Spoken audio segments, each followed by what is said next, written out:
பண்ணக்கூடாதுன்னு தானே சொன்னேன். இன்னைக்கு என்ன சேலஞ்சுன்னு பார்த்தீங்கன்னா, இங்கே இருக்கிற கப்பை மூவ் பண்ணாமே இதில் இருக்கிற கேஷெல்லாம் எடுக்கணும். அதுதான் ஆக்சுவலி சேலஞ்சு. ஈஸியான சேலஞ்சு. இதே பண்ண முடியல. நான் இன்னும் நிறைய யோசிச்சு வச்சுருக்கேன். அப்போ அதுக்கெல்லாம் நீ என்ன பண்ண போகிறேன்னு தெரியல.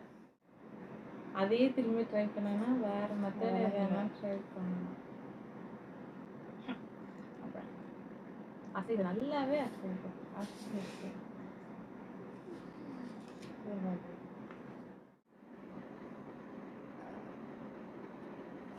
அசைஞ்சிச்சு ஆல்ரெடி. அசையெல்லாம் இல்லை. ரொம்ப ஈஸியான சேலஞ்ச்.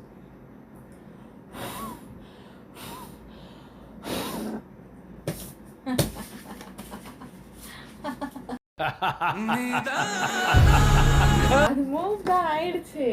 மூவ் தானே ஆச்சு. நீ டச் பண்ணாலும் எடுக்கணும். அதெல்லாம் இங்கே இல்லை. இந்த கேஷுவலா நான் தான் வின் பண்ணேன். இந்த கேமோட வின்னர் யாருன்னு நீங்கள் சொல்லுங்கள். நெக்ஸ்ட் வீடியோவில் பார்க்கலாம். By guys.